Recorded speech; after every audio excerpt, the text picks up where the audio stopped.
At balikan po natin ang issue kaugnay po nung dalawang police general na sasampahan po ng kaso. Makakausap po natin sa linyang telepono si Secretary Mike Sueño ng DILG. Secretary Sueño, magandang hapon po sa inyo.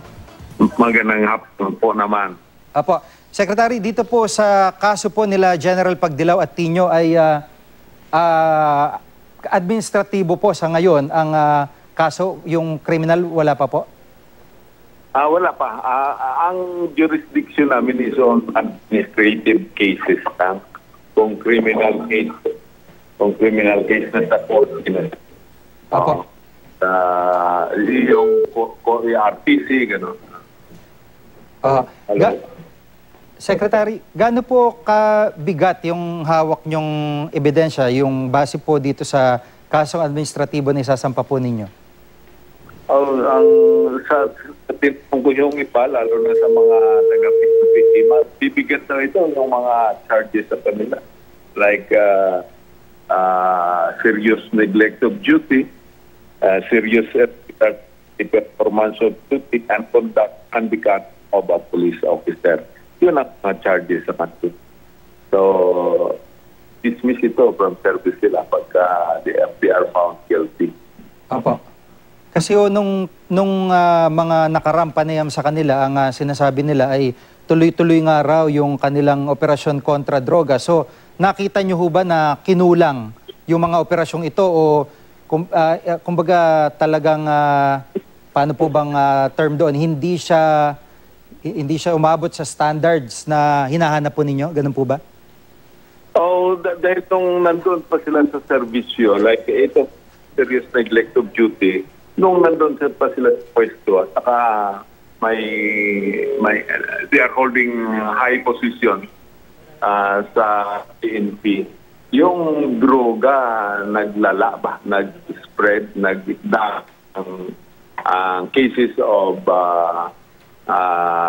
regarding illegal drugs sa kanilang area of jurisdiction. Apo. So, yan ang yung neglect, talagang neglect of duty. Maski sa dito lang, this is a serious case. No? So, dapat kung nandyan ka sa pwesto, hindi ka dapat mag-charge ng serious neglect of duty. You have to attend to your duty talaga.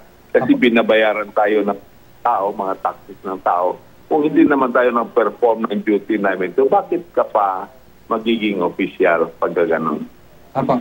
Secretary, dito po sa mga pinangalanan naman ni Pangulong Duterte na mga local official na sinasabing sangkot o di kay protektor ng droga sa kanilang mga lugar. Ano bang plano ng DILG sa mga mayor o sino mang mga official po na pinangalanan po ng Pangulo?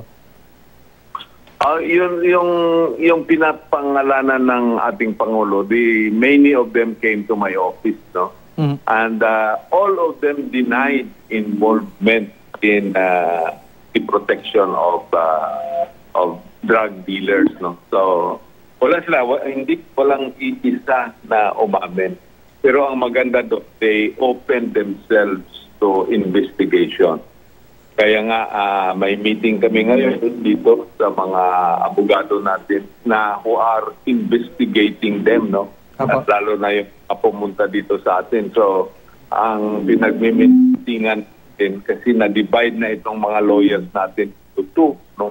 So, covering itong mga mayors na who signed a waiver for them to be investigated. So, ang mga tao natin, mga lawyers natin dito are ready to go out to the provinces to investigate them kung kulang pa ang mga evidences o kung wala pa tayong nakitang mga evidences laban sa kanila, no? So, for us to strengthen yung mga naririnig natin, mga intelligence reports regarding them. Okay. So, if there is a need for them to go to the provinces, they will go. They are ready to go, sabi nila.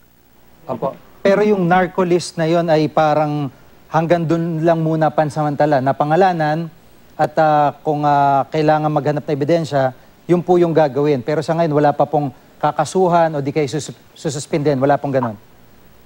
Wala pa. Dahil investigation, we are in the stage of investigating them.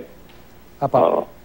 Yung pong sa kaso ni Mayor Espinosa sa Albuera Leyte, kasi ang punahunang marami ay bakit ito, Mayor, nakabalik pa sa pwesto niya, ang dami-daming armas, daming droga nakuha sa compound niya, inamin niya yung anak niyang drug lord. So, ano po masasabi niyo rito sa mga punang ito?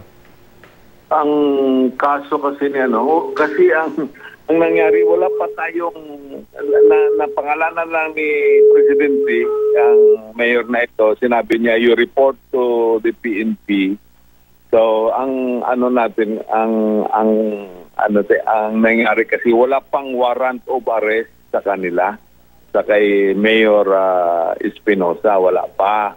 So, kaya, nung ni-raid yung bus niya, nakakita tayo ng mga armas na walang mga lisensya at nakakita tayo ng 11 kilos of shabu, yun ang mga ebidensya natin laban sa kanya. So, a case has been filed against him. So, let us wait for the warrant to be issued. Hintayin na lang natin.